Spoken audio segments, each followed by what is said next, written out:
Ghostbusters.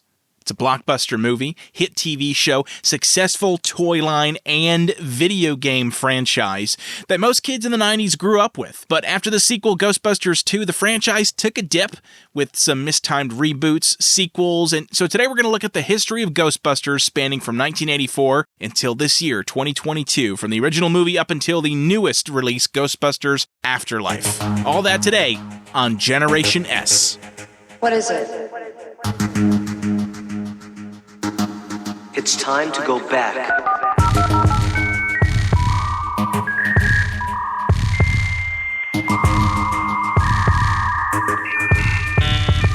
Welcome.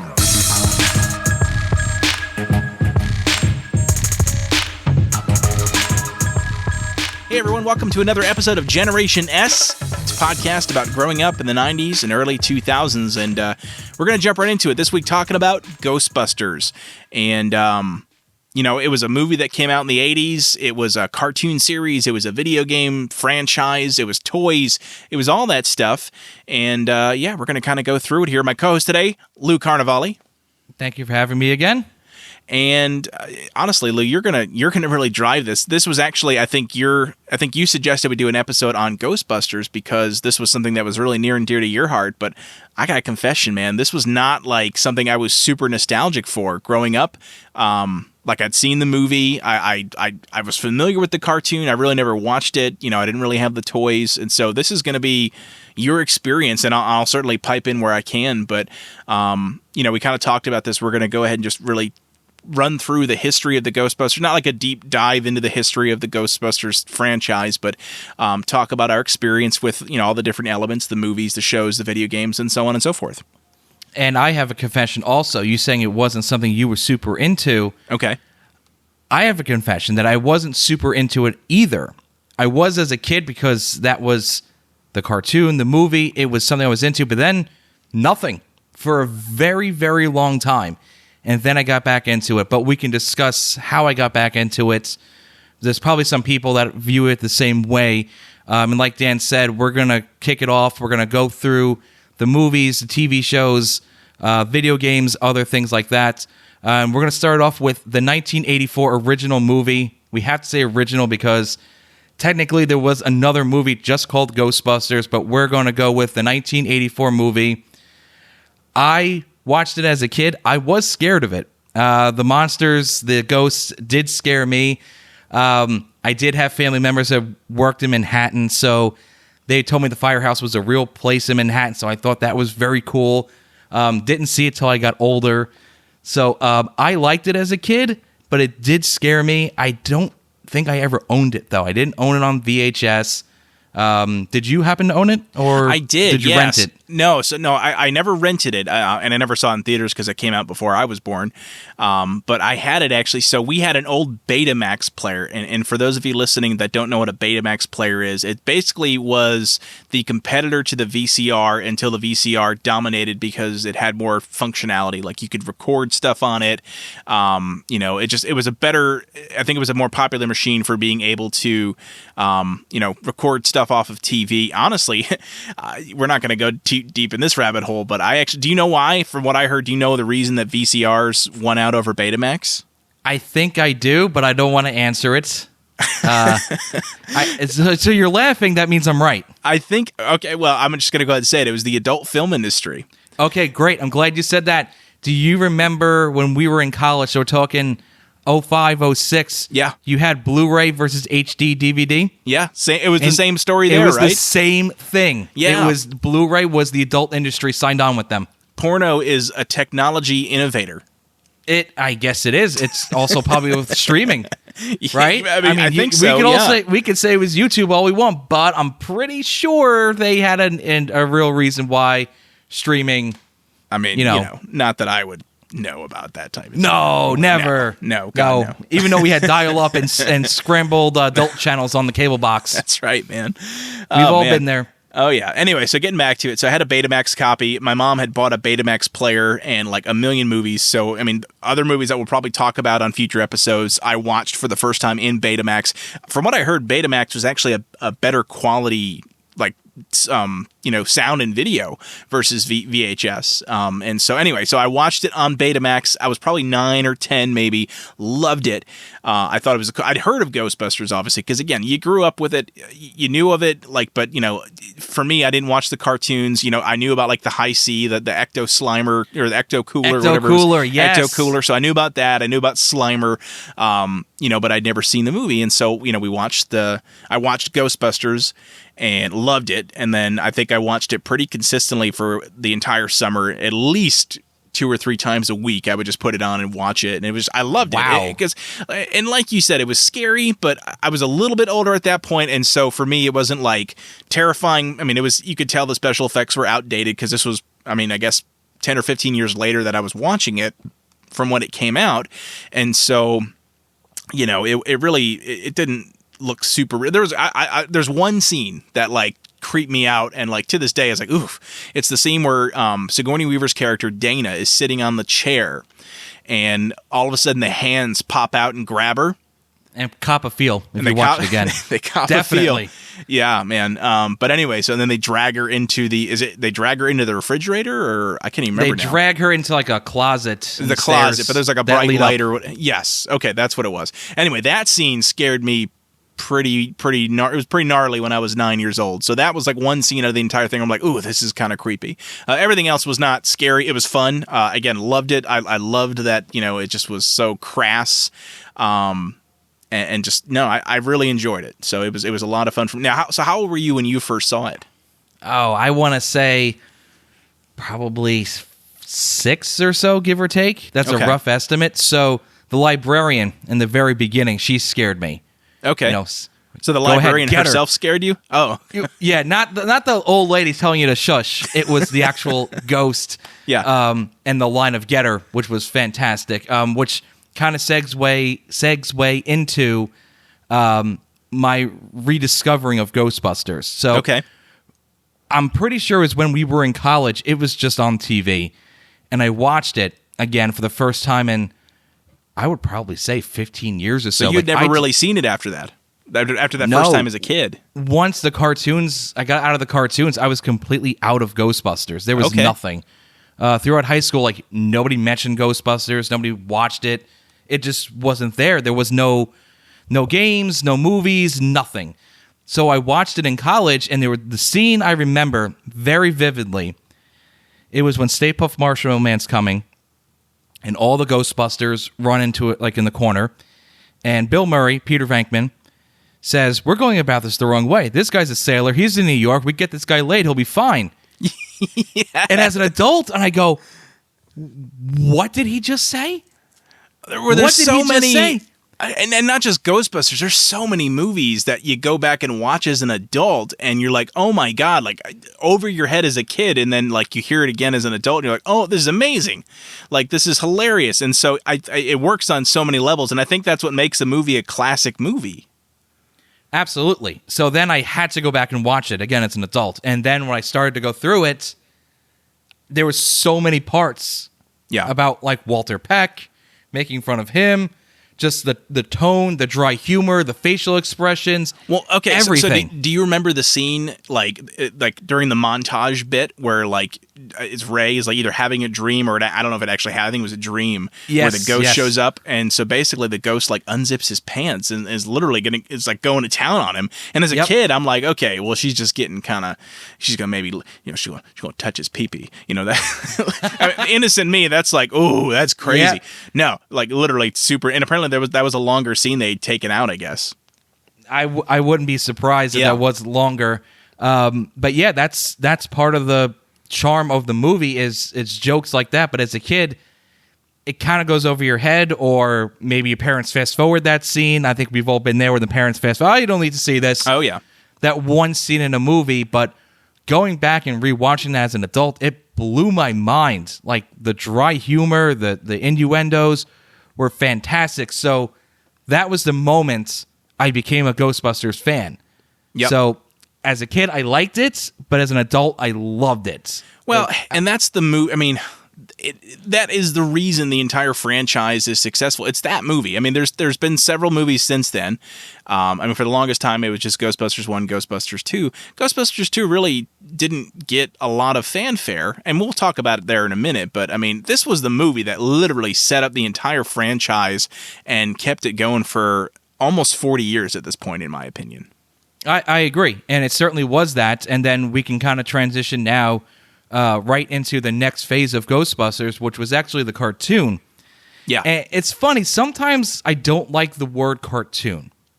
I get it, it's animated, but sometimes... It's got kind of a kiddie connotation to it. Yeah, a cartoon to me is a kid's show. Mm-hmm. So this, to me, was, at least in the beginning, was not a kid's show. The Star Wars Clone Wars series, if you've ever watched that, it's animated. That is certainly not a kid's show. It is not a cartoon. So I always like to differentiate a cartoon and an animated show. This, to me, was an animated show.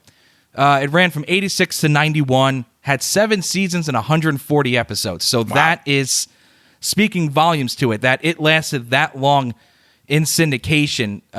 It did very well. And, of course, this is what launched the toy line, things of that nature. The video games came out around this time also on Nintendo and Sega Genesis. But did you watch the show as a kid? You know, I didn't. Again, it was one of those where I might have watched it as a kid. I have no memories of it. It's one of those where, like, I couldn't pick out a particular scene. Like, I know what they look like. I've watched it since as an adult, just like clips on YouTube. I think you've actually probably shown me clips of, like, oh, look at this show I watched as a kid. So, like, I caught a few things. Like, I recognized some of the voices that were, you know, the voice actors or whatever. But no, I really didn't watch it as a kid, to be honest with you. But it's funny because, you know, Ghostbusters was a movie that was really geared towards, I mean, adults and kids that were, you know, ooh, this is scary. It's like a kid's introduction into the world of grown-up movies, because you had the, you know, the curse words and whatever, and some scary elements. But anyway, it was one of many franchises that came out of the 80s and the 70s that, like, they said, okay, cool, we got this mature themed, you know, franchise from the 80s. Let's go ahead and make a kid's cartoon out of it and see what happens. And again, this was like one of many. You had, you know, Rambo. Rambo was a franchise that was literally about a PTSD soldier that rips throats out of people, and they made that into a kid's 80s cartoon, and he became this super-go-lucky hero. You had RoboCop, same thing, where I think there was a show, like a live action show, and I think there was an animated RoboCop show, if I'm not mistaken. If not, there was definitely like a Nintendo game for all of these as well. And toys and all that. And this carried into the 90s as well with, like, the Terminator franchise. Terminator 2 is an R-rated movie that turned into an action figure phenomenon. So anyway, all that to say, I wanted to point out that there's so many franchises. You mentioned one before we started recording, the Toxic Avengers, or the Toxic Crusaders, which was based off of the Toxic Avenger, an 80s B movie, or I would even call it a C movie, let's be honest. But C minus. C minus, there you go. But no, there's so anyway, I just, all that to say, like, it's because a lot of those didn't last very long, maybe 1 or 2 seasons tops, and this one stuck around, like you said, 7 seasons with, I mean, over 100 episodes, so it was syndicated at that point. Yeah, it was on ABC, it was syndicated. I think it was the combination of the toys by Kenner were doing very well. Yeah. They made the Ecto-1, the Firehouse. Accessories, I had the Proton Pack back in the day. It was a bright blue. The Trap, all that stuff was very fun. It was definitely the toy line that helped it keep its longevity. But like I said, to me, there's a difference between a animated show and a cartoon show. If you go back and you watch these original episodes, and they're on YouTube, not like underground YouTube, you got to put like the S on Ghostbusters, it's a $sign or something like that. Just on the Ghostbusters official YouTube channel, they have all the episodes on there. Okay. So if you go back and you watch these original early episodes, they're scary. As a kid, they scared me. Like, there's episodes called The Boogeyman, and like everybody's as a kid knew about the Boogeyman. Oh yeah. But they take it a step further. Like, this thing looks like an actual demon. Like, it has the hooves, legs, it has the big ears, and it's just horrifying. So that scared me as a kid. And looking back at it now as an adult, I go, that was very intense. Yeah. Very, very intense. So I think you probably have I don't want to say teenagers, but preteens that probably maybe weren't playing with the toys may have watched the show still because it wasn't kiddie, it wasn't funny yet. It does get there. Well, I think it's as they want to keep selling toys, they got to make it goofier and goofier and appeal to the younger audience. I mean, other franchises have done the same thing, I think. Yes, absolutely. So I would recommend, if you have not watched the animated Ghostbusters, I said animated, watch the Boogeyman episodes. It actually gives you a backstory. That was another thing. It expanded on the characters. Okay. So it revealed that Egon was taunted and scared by the Boogeyman when he was a kid. So that's why he got into ghostbusting. They never explained that in any of the movies, why they want to do this. It is a continuation of the original movie, then. Oh, it certainly is. And the thing is, it's never been like officially confirmed. Is it canon? Does it go with anything? I like to think it is because it gives you that piece, at least for Egon, of why he wanted to do paranormal studies. They also introduced Ecto-1A, which is in the movies also. It's just Ecto-1 with a new license plate number. Okay. So that stuff's in the cartoon, and it carried over into Ghostbusters 2. But before I get to that, the reason I fell out of love with the show is, like you said, they made it more kiddie-friendly. I would say the last 2 or 3 seasons, they technically changed the name to Slimer and the Real Ghostbusters. So I should probably touch on the Real Ghostbusters thing also, if you didn't know that. Another company had a name called the Ghostbusters, so they named it the Real Ghostbusters. But they changed it to Slimer and the Real Ghostbusters, and it felt like it was Scooby-Doo. And I don't mind Scooby-Doo. I like Scooby-Doo. But it just didn't feel right. There were episodes where they barely even used their proton packs or the traps. It just didn't seem very action-orientated. So that's why I kind of fell out of love with the show. It's like the Steve Urkel effect, right? If you ever watch Family Matters, later seasons of the original few seasons were fantastic. I mean, I'd put them up to any sitcom today, but then you had Steve Urkel come in and basically take over, and it just became the Steve Urkel show. Kind of the same thing there with Slimer. Oh, 100%. 100%. That is because they knew. I mean, that was what was selling the toys. I mean, Slimer. That's why again. Ecto-1.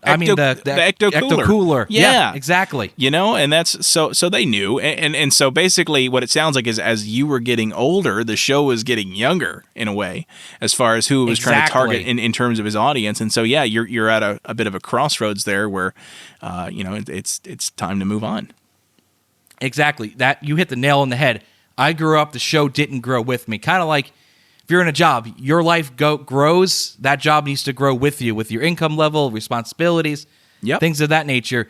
You get to that point where the job's not growing with you, you're like, okay, I need a change. And that was the same thing with this show. Mm-hmm. So it goes into Ghostbusters 2, the movie, 1989. I thought it was 91, 92 before I was doing my research. I thought it came out in the 90s.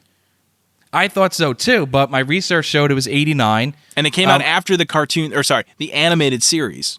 It was during the same time period. So the animated show went to 91. So they were ongoing at the same time.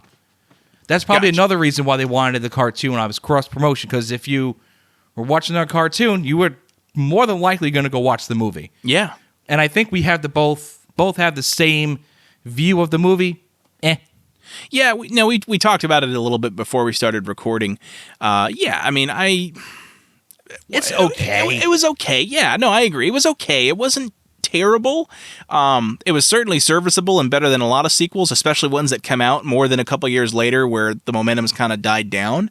But again, so for context, again, I had seen the first Ghostbusters movie when I was 9 or 10. I probably saw the second one pretty soon after that. So I didn't have that 7 years of waiting in between.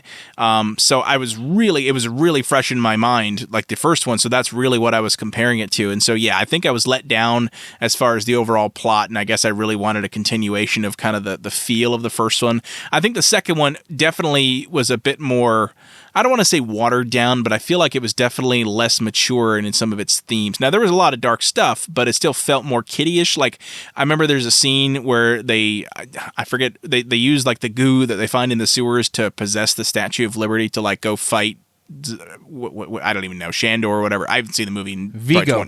Vigo, there it is. I've not seen the movie in like 20 years, so this is literally just coming out of my memory. But they were using like a giant Nintendo controller to move the Statue of Liberty, so I'm like, NES yep, okay. Advantage. There it is. Yep, see? And so that is, I think that kind of sums up what that movie was trying to accomplish, or at least the vibe that it gave off.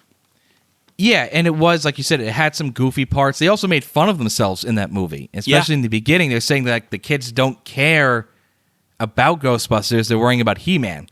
He-Man was before both of our times, even though he's kind of making a comeback now, but I was never into He-Man. Yeah, but no, me neither. they made fun of themselves in the movie for being kind of older and not really hip anymore, and nobody really cared, which was kind of foreshadowing if you think about it. This came out in 89. The show lasted another 2 years, and that was when the Slimer aspect came into it. So it's kind of interesting. It was foreshadowing its own view in society, I feel.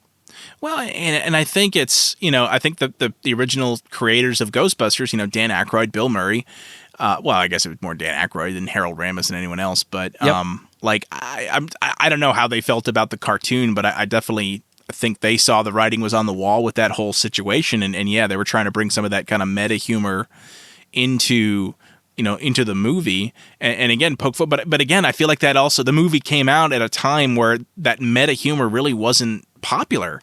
Like, if something like that were to come out now, where it kind of makes fun of its years past, I feel like that's going to resonate a lot more. Like, an example I'm thinking of is like the Jurassic Park series, where you had Jurassic Park, you had the first 3 movies, and then you had like a 12-year break, and then you had Jurassic World come out, and it basically pokes fun of itself in that, like, talking about, well, kids don't care about dinosaurs anymore, and kids want to see something scarier, and kids don't want to see what dinosaurs really look like. They want to see scary looking giant lizards, which is what they originally were portrayed as in the first movie, before scientists discovered that dinosaurs look a lot more like birds and stuff. And so, but I feel like it probably hit the mark a little bit more with that versus something like this that came out. I mean, at this point, it's over 30 years ago.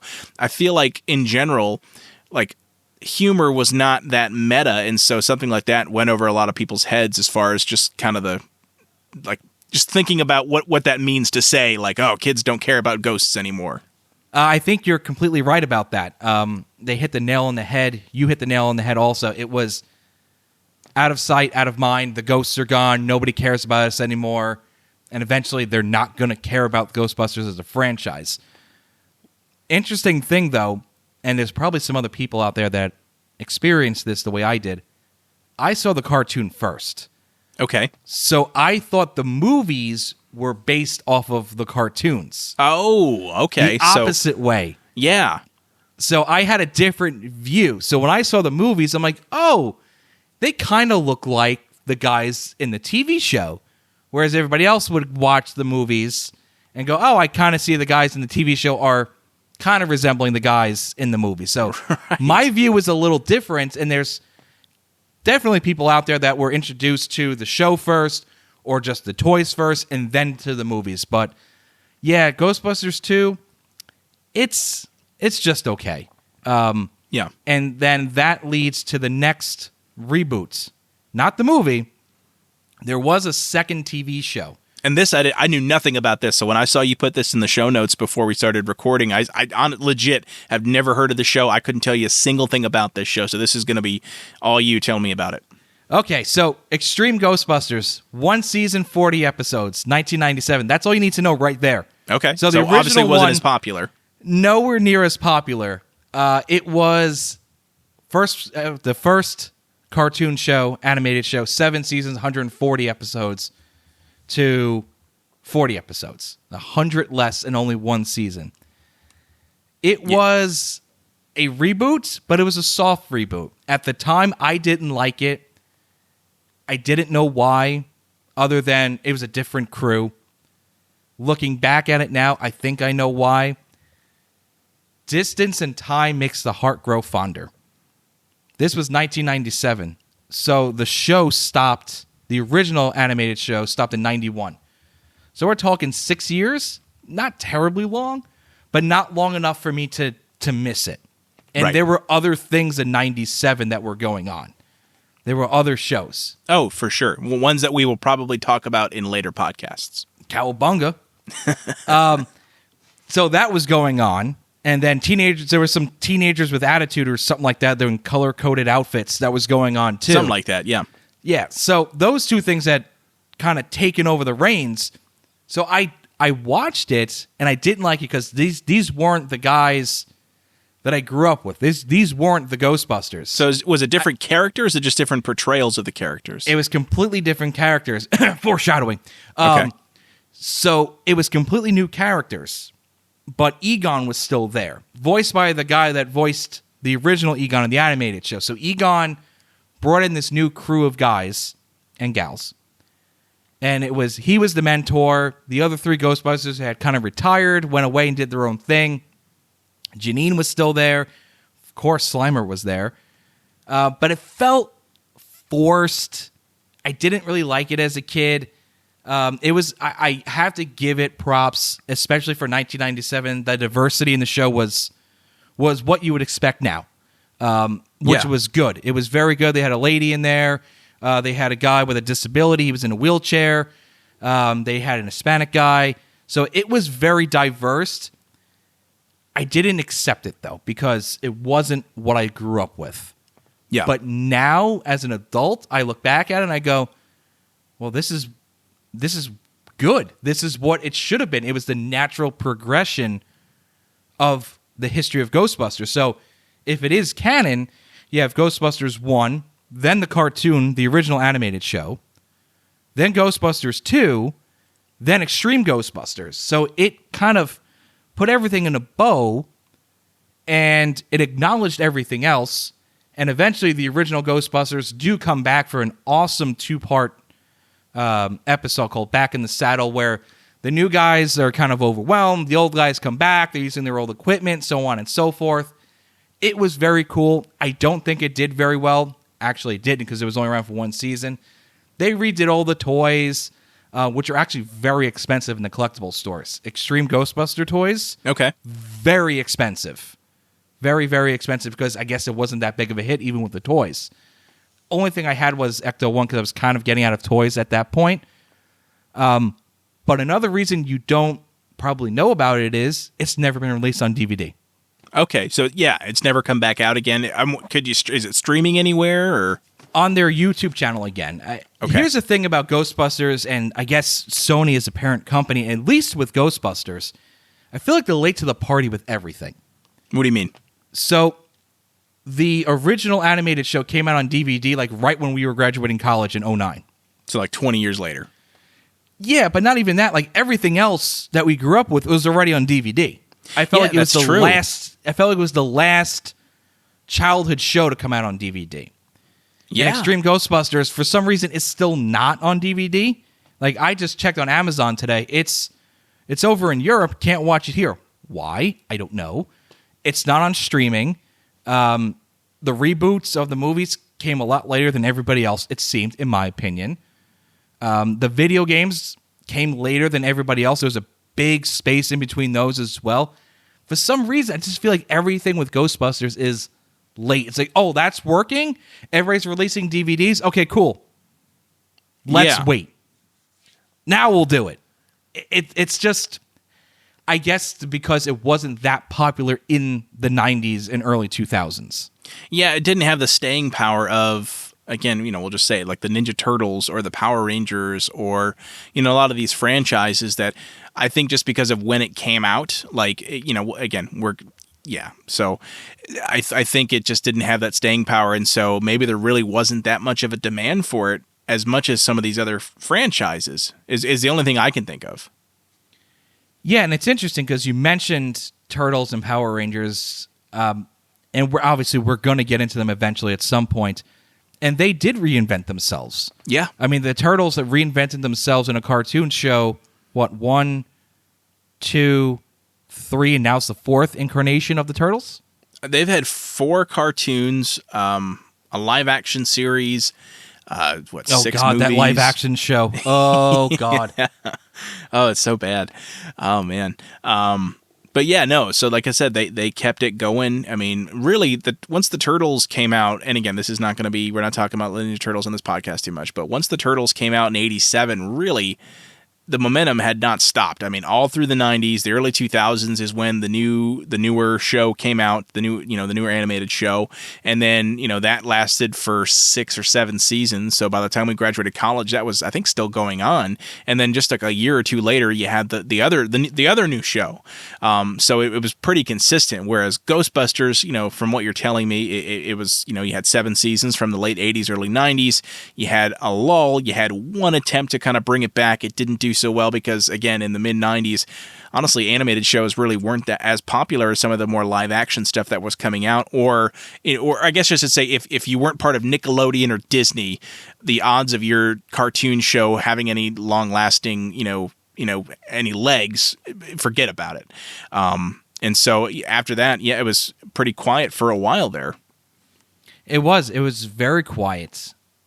So that's maybe why they didn't, want to release it on DVD, because like, okay, there really isn't demand for it. This is probably an expensive process because, obviously the episodes weren't aired digitally back in the day. So converting it to DVD, it probably was expensive. And they probably, if they had their Ghostbusters piggy bank versus the Turtles piggy bank or whatever, it's like, oh, they just probably couldn't, it wasn't going to be, if it wasn't going to be profitable for them at the time, I mean, why bother?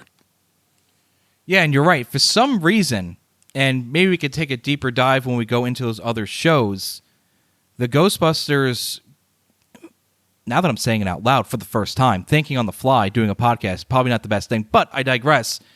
They were the first out of those 3 main shows or heroes, whatever you want to say, that got rebooted. Because you had the Ghostbusters stop in 91-ish. The Turtles stopped in what, 95? The original animated series? Yeah. No, it was like 97 or 98 almost. Really? So it was they were 10 still seasons. Going. Yeah. Wow. And then Power Rangers started 93, 94, and technically has not stopped. It had to stop. No, it's still going. Which is crazy if you think about it, but every year or two it's redoing itself. So Ghostbusters was the first show to really kind of reboot themselves, if you think about it. Yeah. So maybe the formula wasn't that great. Maybe the marketing wasn't there, whatever. But now as an adult, if you're a fan of Ghostbusters, give it a shot. You got nothing to lose. It's on YouTube. It's on the official YouTube channel. If you like the last movie that came out, you're probably going to like this. So give it a shot. And you mentioned the lull. There was a very big lull. Between 97 and 09, there was nothing. Absolutely nothing besides the video game that came out, which I'll touch on in a second. But before then, Sega, the Sega Genesis, the original Nintendo, Atari even, had Ghostbuster games. Did you play any of those growing up? No, I did not. I remember I would see probably at at Blockbuster or whatever, I would see like the game art for the Sega one. I remember they had the Sega one that had like the big heads. It was like kind of over the top caricature. Yes. Yeah. So I remember seeing it. I never played it. And then, if anyone listening to this has ever heard of the Angry Video Game Nerd, he did a very funny episode on Ghostbusters video games. Again, never played any of the older ones. And didn't know half of them existed, to be honest with you. But yeah, now. What about you? Did you play any of them? I played Ghostbusters 2, the movie, the game. So I didn't even know that was a thing. What system was that on? That was on the original Nintendo, and it was hard. It was a side scroller, but it felt like a very dated side scroller. Okay. You had a driving level with Ecto 1, but you had Ecto 1 was able to jump for some reason. Okay, cool. It was hard. It was a very hard game. And then I played the 2 games you mentioned one, the Sega Genesis game, and then the original Nintendo game. I played on emulators when I got into emulation. And the Sega one's not bad. It's a very Sega-ish game. And if you grew up playing Sega Genesis, you're going to know exactly what that means. It just felt very Sega. Yeah. Not the best, not the worst, but the original Nintendo game is definitely the worst. Now, have you played it on emulation as an adult? No, I never tried it. I watched it's terrible. That's the thing. It's like I'm not going to subject myself to something that I know is bad unless I'm... Well, okay. We're going to be hanging out here in a few weeks. I tell you what, when I come up, boot it up, we'll have a few beers, and we'll make fun of it and rip it apart. It's so bad that you give it 10 minutes, like, I'm never playing this game again. It's bad. Okay. It's just repetitive, and it's not fun. Apparently, they made it the same game on Atari. That's how far back we're going.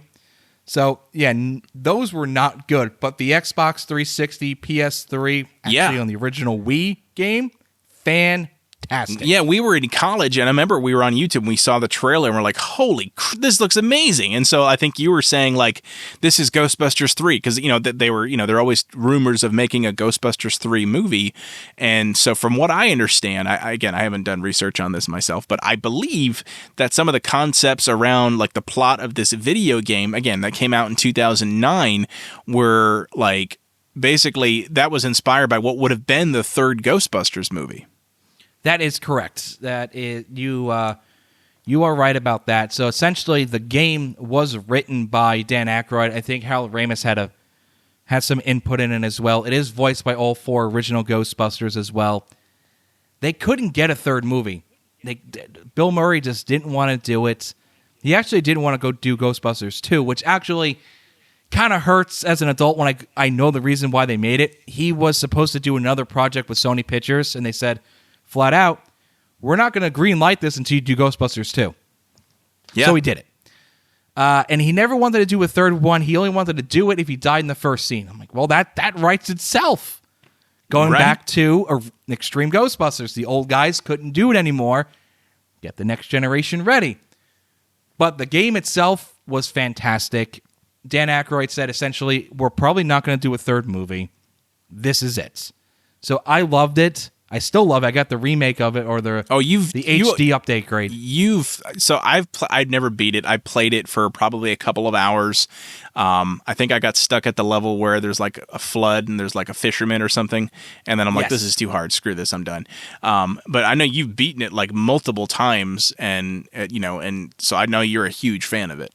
I am, and I don't replay video games in a single player mode very often. I can actually probably count on my hand the games I've done that. Super Mario World and Super Nintendo, Donkey Kong Country, the Gears of War series, the Arkham series, and Ghostbusters. That's it. Okay.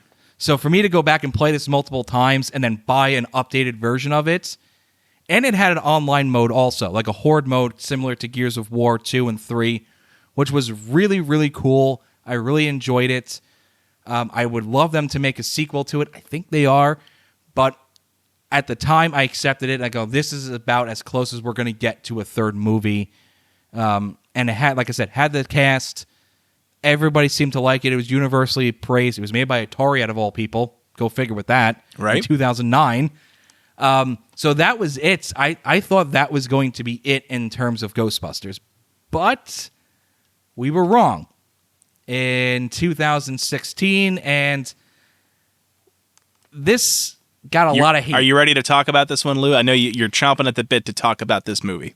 Well, I might surprise you with this. I don't think we've talked about this in depth. We're talking about, I don't want to call it the female Ghostbusters movie. I don't, because it's not fair to the staff, to the people that put work into it. I think they dubbed it Ghostbusters Answer the Call. I think that... I was going to say that earlier, because when you said they called it Ghostbusters, I said, well, technically they call it Ghostbusters Answer the Call, but I think that might have come out after the fact. It did. It came out... They changed it to a subtitle when it came out on DVD and Blu-ray and all that good stuff. But when it was announced, it was Ghostbusters. When it came out in the theaters, it was Ghostbusters. Then it was the girl Ghostbusters, the female Ghostbusters, the politically correct Ghostbusters, whatever you want to call it. So I was confused, and I'll tell you why. I get it. It wasn't just a good movie. It was Bill Murray, Harold Ramis, and Dan Aykroyd. Legends. No disrespect to Ernie Hudson, because Ernie Hudson is awesome. I've never heard a bad thing about him. I've gone to Comic-Cons. I've never met him, but everybody that I know has met him has said he's such a nice guy. But I think even he will admit, at least in the original, it was all those three. They were the stars. Harold Ramis had directed other movies. Aykroyd and Murray were on SNL, the good SNL days. So it was very iconic. Those are super big, massive shoes to fill. Yep. And by doing this, and coming out of the gate stumbling the way they did, I don't think it was just because they were ladies. I think it was the marketing. Because when they said, listen, this is a whole new Ghostbusters, we're not going to acknowledge the previous movies. This is a standalone. This is as hard as a hard reboot can be. Okay, let's see what you got. Then the trailer comes out, and the first thing you see is 30 years ago, 3 scientists saved New York. Wait a minute. Didn't you just say that this movie was not going to acknowledge the original movies? And the first thing you see in the trailer is acknowledging the other movies. So yeah. I think that hurt. And of course, you're going to have the idiots and the jerks that are not going to want to see it because it's women in it. So that hurt them too, obviously, unfortunately. But saying A and then doing B did not help them. It was a disaster when that trailer came out. Yeah, well, and again, just because I didn't see a lot of the trailers. I did watch the movie. I own it. I think I own it, actually. Now I think about it. Do I own it? I think I own it. I threw it out.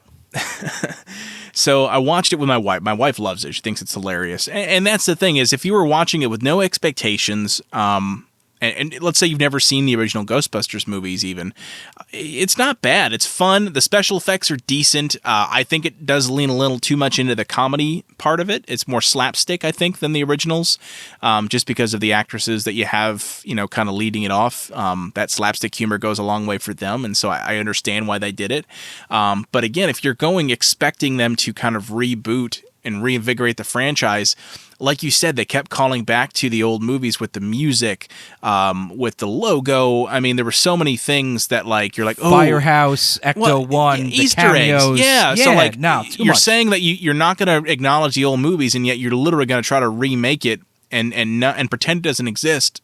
And that it doesn't work if that's what you're going for. But again, I will say, if you see this movie as a standalone and have no connection emotionally or otherwise to the previous franchise, stuff, it's fine. I think it's honestly fine. It's not terrible. But it's just not. It's not even in the same league as some of the earlier stuff. In particular, the first movie. I agree, and you know what I compare it to when you said if you want they shot themselves in the foot with all these Easter eggs and throwbacks, and they weren't able to get away from the old movies and make its own identity. Kind of the same, but kind of different. The new Star Wars movies. New generation, passing of the torch, and the big bad guy is the same guy. Yeah. It's the Emperor. And, that's okay, yeah. we're going back. We're not going forward. We're taking one step forward and, like, for Star Wars, like 15 steps back. You're trying to lean too much. Yeah, you make up your mind. Are you playing to the nostalgia, or are you making this new cool thing that maybe once in a while you hint at what once was? Yes. This did not do either of those things very well. So in that sense, yeah. No, go ahead. I was just going to say, in that sense, it is not a strong point in the franchise, in my opinion. But having said that, I still think it's an okay movie. I agree. I really liked. Something I really liked in the movie that they did well was the battle in Times Square, where, what's his name? Thor. What's his real name? Chris Hemsworth.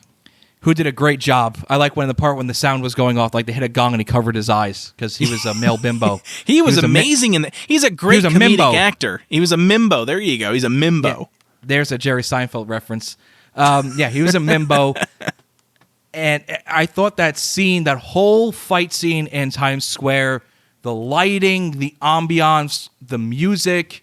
See, that was the only time where I thought the throwback was good because they used a new version instrumental of the original song. That would have been fine. If that was the only other than the proton packs and the outfit and things like that. Yeah. If you just did that, it would have been perfect because the newer Power Ranger movie that came out in 2016, it was what we were talking about. There was a few moments where it called back to the original TV show. Yes, they were going to change into superheroes.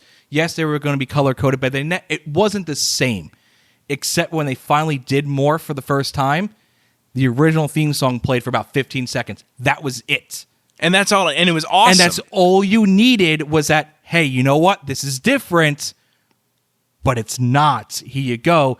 And it was one of the only 3-4 times in a movie theater I ever heard a theater like actually clap in the middle of a movie. Mm-hmm. Was when that Power Rangers song came in the new movie when they got powered up.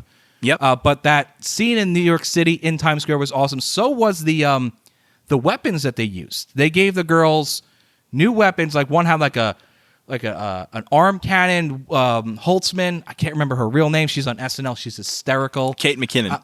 Yes. She had like dual pistols. She was a whack job in that movie in a good way. She's great. She would be the one, if I was writing Ghostbusters, she would be the one I would take from that movie to put on the new team. I like the character. I like the actress. I thought she did a very good job. She fit the Ghostbusters universe, so to speak. So there was aspects of the movie I did like. Did I want to see a sequel? No, I didn't, especially at the end credits, the post-credits scene. Do you remember what that was? I actually don't. It was, they were listening on headset to like some recordings they had done, and they said, who's Gozer? Or who was Zool? One or the other. It was either Gozer or Zool. And it was like, okay, nothing. We're going back again to what we said about Star Wars. We're going back to the Emperor.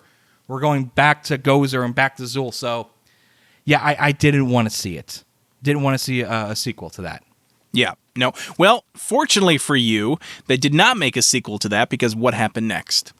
What happened next was, I think because so many people had an outcry, whether, I mean, you're always justified with your opinion, but whether it was because they legitimately didn't like the movie, was it because Harold Ramis had passed away at this point, was it because of their own, it's women, I don't want to watch it. Either way, however it happened, we did get the third Ghostbusters movie.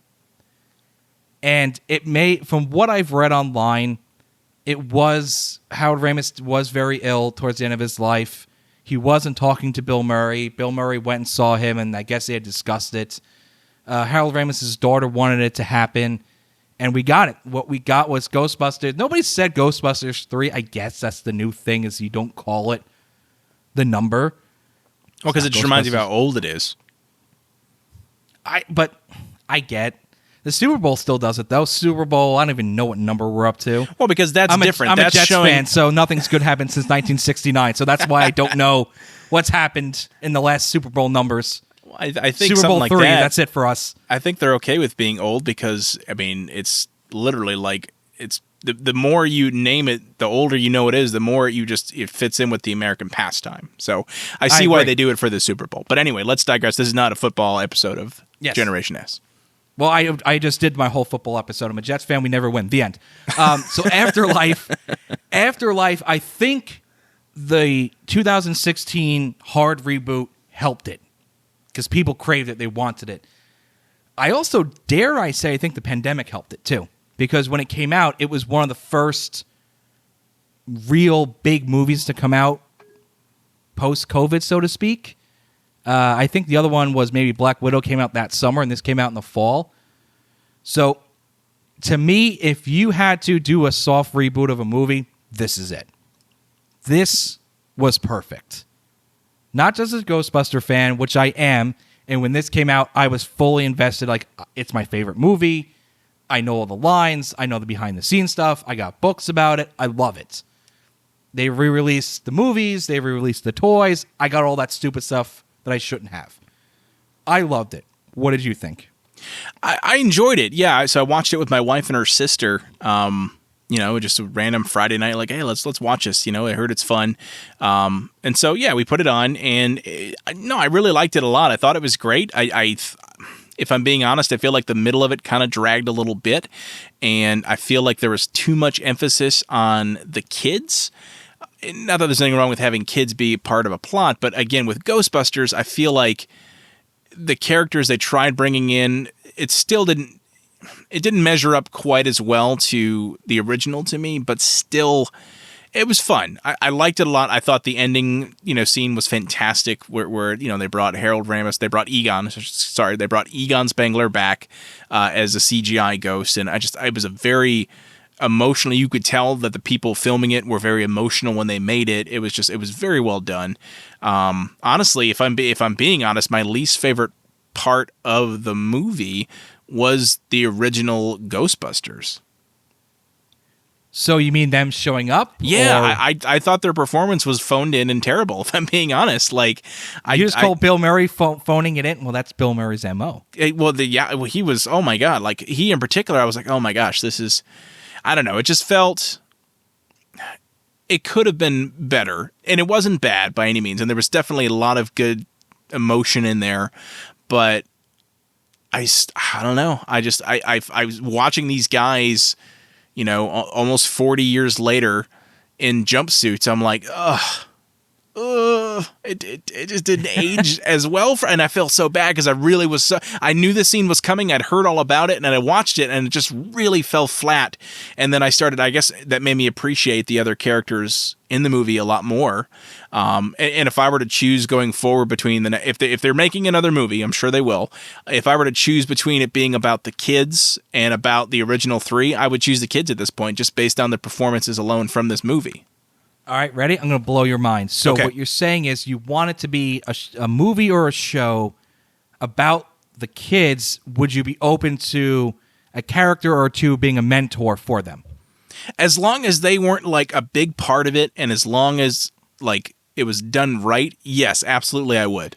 Splinter and Zordon type role. Sure, yeah. So you mean you want Extreme Ghostbusters from '97? There it is. Okay. Boom. I gotta watch it. That's it. But Okay. But that was the show. It was the next generation. Egon was a mentor. He did not go out with them anymore. He was getting the next generation ready. It fell flat in the 90s. The ending of this movie essentially was, especially the end credits scene with Ernie Hudson. Yep. Bringing Ecto back to New York City, buying the firehouse. He became successful, became a businessman and a doctor. He says, I got to get the next generation ready. And I said to myself, this is Extreme Ghostbusters. Yeah. This is it. It's going to happen. I like the movie. I would actually give it, to me, a 9 out of 10. As a Ghostbusters fan, a 9 out of 10. As a non-Ghostbusters fan, I'd give it an 8 out of 10. All right, let's do this. Let's go through all 4 movies and out of 10, let's rank them. Let's start with the first one. Sure. Go. I got to give that a 10 out of 10. It's my favorite movie of all time. 10 out of 10. Okay, I would probably give it a 9 out of 10. It's an amazing movie. Not my favorite movie of all time. I have others, but 9 out of 10. Solid movie. I would watch it anytime. If it was on TV, I would stop what I'm doing to watch it. Ghostbusters 2, what do you got? Ghostbusters 2, not as much. I would say probably a 6 out of 10. I agree. And now here's the tricky part. Are you going to give the 2016 movie a higher grade than Ghostbusters 2? Honestly, I was going to give it a 6 out of 10. I'd say they're on par with each other as far as my enjoyment in watching them. What about you? Tough. As I'm taking into consideration what you said. If you just, you threw the movie in the trash, Lou. I think we know how you feel about this movie. Well, there was other reasons too, and I'm not going to go there. It has nothing to do with the movie. It was external things outside of the movie. Okay. The movie itself, if I'm just watching it, not saying, hey, this is like Ghostbusters watered down, it's not that bad. It's not that good. I would give it a 6 also. Okay.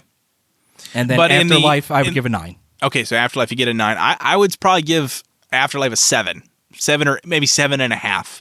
Okay. It was good. Again, because it's not something, again, this whole episode, you have been the Ghostbusters guy. It was never that for me, and so I don't have that kind of nostalgic attachment compared to some other stuff we've talked about and other stuff that we're probably going to talk about in the future.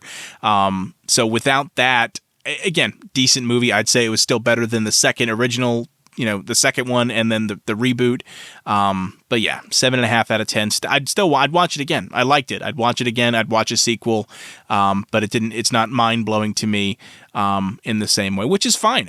We don't obviously have to have the same opinions on all the movies, and it sounds like we don't. And I think that makes it awesome. Absolutely. So in closing, when you think of Ghostbusters? Yeah. What do you think of? Honestly, I think of my friendship with you, and I think that's kind of been a theme for the last few episodes is, all this stuff, we met because, going back to the pro wrestling episode and video games, we kind of bonded over those two things. But Ghostbusters as well. When I think of Ghostbusters, I honestly think of you. And we've done this a few times where we'll play the game where I'll throw out the first half of a Ghostbusters quote and you'll instantly throw back the second half of that quote. Like, I shouldn't even try to, like, I can't get you on that. I can't, I can't trip you up on that. And so honestly, that's what I think about is that. And then again, just the memories of watching the original one on my parents' futon, growing up on Betamax, eating a frozen pizza. That literally is like the first thing I think about was eating a frozen pizza on a futon couch, watching Ghostbusters on Betamax over the summer between my 4th and 5th grade. Is that foreshadowing of you eating a frozen pizza? It might be. So, yeah, I guess. And so, okay, spoiler alert, we're kind of planning a bit of a trilogy here of the 3 big properties that got us through the 90s and early 2000s. We started with Ghostbusters. Again, that was really kind of more your thing. But, Lou, why is it that you got out of Ghostbusters? What else took you away from Ghostbusters and brought you in? Pizza, nunchucks, and busty news reporters. And all I got to say to that is cowabunga.